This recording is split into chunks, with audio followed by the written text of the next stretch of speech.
it is Najee Harris that the Steelers really want? And when I say really want, I mean really want. What if that's the case? Good morning to you. Good Tuesday morning. I'm Dan Kovacevic of DK Pittsburgh Sports. This is Daily Shot of Steelers. Comes your way every Monday through Friday, bright and early. If you're into hockey and or baseball, I also offer up daily shots of Penguins and Pirates right where you found this. More reports yesterday. Reports might not be the right word. Some are reports, some are analyses, some are mock drafts, some are a combination thereof. Let's just say that there's more momentum shifting, collecting at the idea that the Steelers want to draft Najee Harris, the big talented running back out of Alabama. If that's true, the Steelers would be nuts to let on about that, right? And the Dolphins aren't the only team ahead of them that might be interested in the guy. And B, go get him. Do what you got to do. The one thing I really, really don't buy and never have as it relates to the NFL draft is this idea that you don't ever take a running back in the first round. You don't take a running back in the first round. And it was bolstered, obviously, by the Steelers successfully waiting to the second round to get Le'Veon Bell when everyone here, and I was on this train as well, wanted Eddie Lacy. The Steelers wait till the second round. They make everybody, including the Packers, look dumb. And the concept just perpetuates. Don't take a running back in the first round. This is different. This is about as clear a setting of the stage as you will see for a first-round pick. Think of it that way. Think of it from the standpoint that the Steelers didn't even make an offer to James Conner to stay in any capacity. Conner took 1 year and $1.75 million from the Cardinals. That's it. The Steelers could have afforded that. Had the Steelers offered it, I guarantee you Conner would have taken it. But they didn't make any offer. By all accounts, not a thing. Go get him, James. Why? They wanted a clean, fresh start, and they know that someone else is coming. And they know it's going to be someone who's an upgrade over what Conner would have brought them even if healthy. What is it that they know? They also didn't add any other running backs from the outside. Kalen Ballage came. I don't even necessarily count that. I think that's a case of looking for somebody to take Jalen Samuels' spot in the running back room. There's nothing there. Benny Snell, Anthony McFarland. I'm through even thinking about Snell, and McFarland's got a lot to prove. So everything points to that one position. Even at center, where there's additional rumblings that the Steelers are still looking at center, and they might end up doing that in the second round, possibly even in the first. Even at center, they went and got B.J. Finney, and they re-signed, just as a backup, J.C. Hasnauer. They have two centers. They don't have one running back. That's because they know. They know what's coming. And it's going to happen in the first round. Here's the concern that I have within that.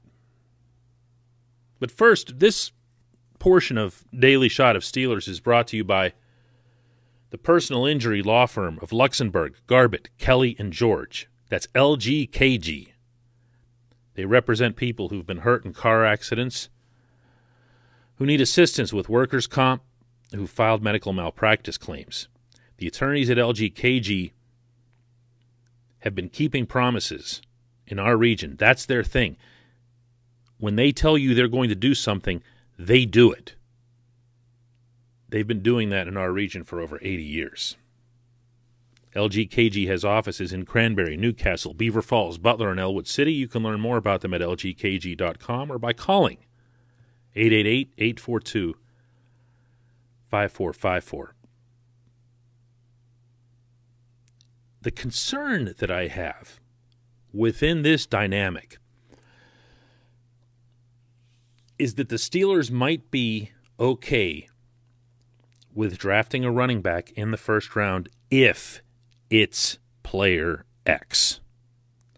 And then if they don't get player X, they wait, and they see whatever player Y or Z happens to fall to them in the second round. Can you see that? That's kind of where I am right now in looking at these scenarios. Because to me, based on all accounts, including another that just emerged yesterday from ProFootballNetwork.com, that the Steelers are really in on Najee Harris, the Alabama back. And good for them. That looks like a tremendous football player, a tremendous fit in all ways. But if you want this guy, you might have to go get him. You might have to have more, not less, of an aggressive mindset toward getting your running back of choice. You're going to have to canvass all 23 picks ahead of you and see which of those teams are most likely to take Harris away from you. Lots of talk about the Dolphins being in that boat, and I can see that. But if you are the Steelers and you see Harris as being head and shoulders above Travis Etienne or Javonte Williams, then you've got to make that move. I know those moves hurt. No one likes them. They're expensive. Look at what the Steelers had to pay to move up to get Devin Bush at number 10 overall. It's not cheap. Everyone talks about what it costs to move way, way up in the draft, meaning top 5. Those are the teams that are pursuing a franchise quarterback. But it costs a lot just to move up a handful of spots, just to leapfrog Miami, for example, is going to cost you a couple of picks later in the draft, or one other high one. And that's tough. That's tough. Because the Steelers' needs aren't singular. As I think we would all agree, the 2021 draft is going to need to produce, no exaggeration, 3 players who start right away. Can we agree on that? This isn't impossible.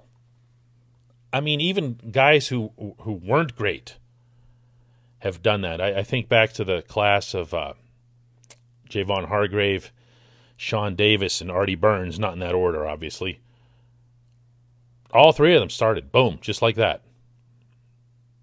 Now, Artie and Sean didn't pan out as well as Hargrave did, but the point is that they were able to go on the field and make an immediate impact. That's obviously not the only group. It's just the first one that comes to mind.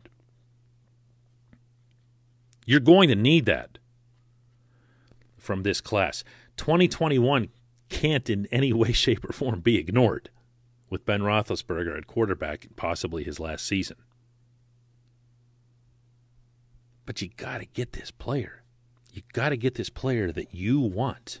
You got to get this guy, because the worst case scenario here, the worst case scenario is that, again, presuming that Harris is the guy, that Harris gets grabbed right before you or somewhere in that range, and you just don't feel anywhere near as strongly about the other 2 backs, and you say you know what? We can't force a first-round running back here. We can't do it.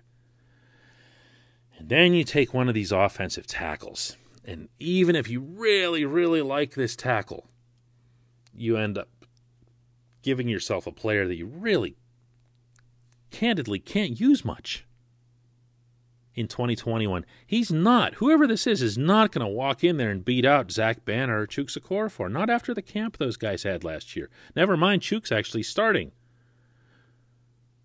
all 17 games this past season, including playoffs. You can't do that. You can't do that. That he'll get on the field, but not much. It's going to be a year-long learning process. Even if you love this guy's potential, and I'll say it again, the offensive tackles run really, really deep. You can't do that. And then you get to the second round and you're holding your breath hoping that Etienne or Williams, who you didn't like nearly as much as the other guy, fall that far. And I don't know that they will. I haven't seen many places at all that have them falling that far. It does happen with running backs, but I don't know that it will. And then what? And then what? Are you going to go out and sign Shady McCoy or something? What are you going to do? What are you going to do? Identify your player, navigate the landscape, go get that player. Go get that running back. When we come back, just one question.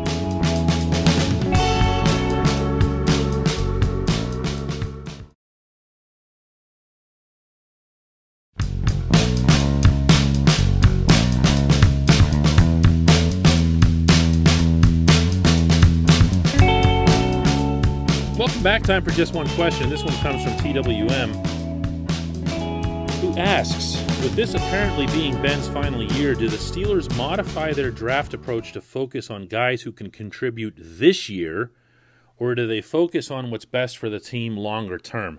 Well, if you mean that you would prefer to take players who look more game ready right now than project guys, that would fly so far in the face of the way the Steelers have drafted for a long time now that I don't see it happening. And remember that when we're talking about guys starting, we're realistically here talking about the top 3 picks. We're talking about their top 3 picks. So, do you draft? Let's just say that to eliminate the headache from this conversation, let's just say that the first rounder is the running back.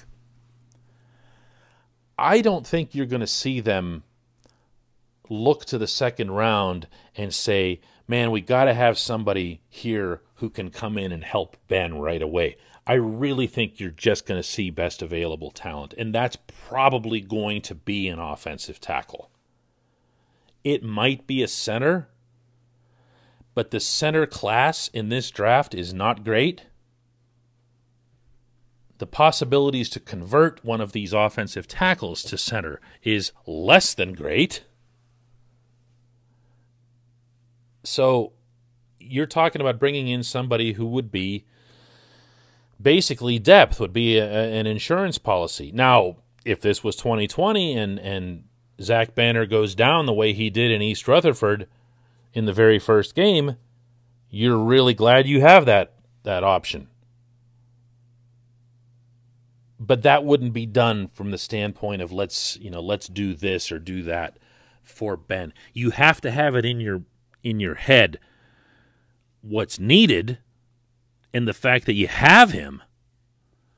But to me, that involves principally getting the best running back that you can out of the class.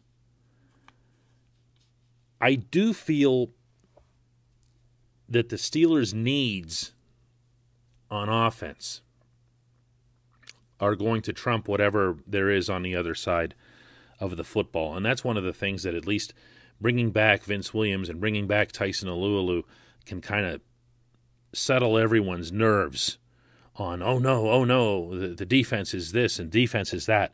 The defense still needs pieces.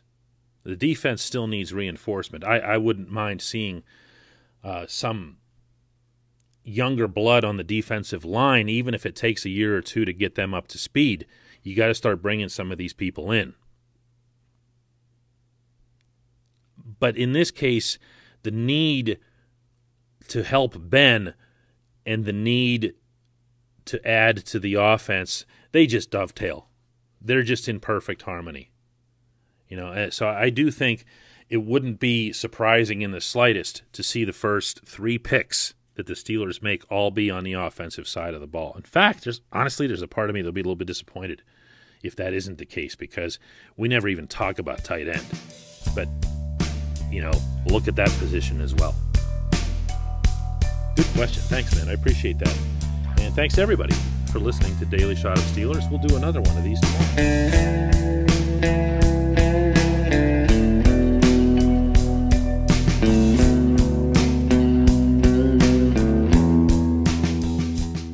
At Point Park University in the heart of downtown Pittsburgh, they understand there's no substitute for real-world experience and career-building connections. Their innovative curriculum engages students with distinctive experiential learning opportunities. Point Park's pioneering co-op program empowers qualified students to work in full-time, paid positions with their corporate partners while earning college credits. Visit pointpark.edu/works to learn more. Career ready. That's the point. Point Park University.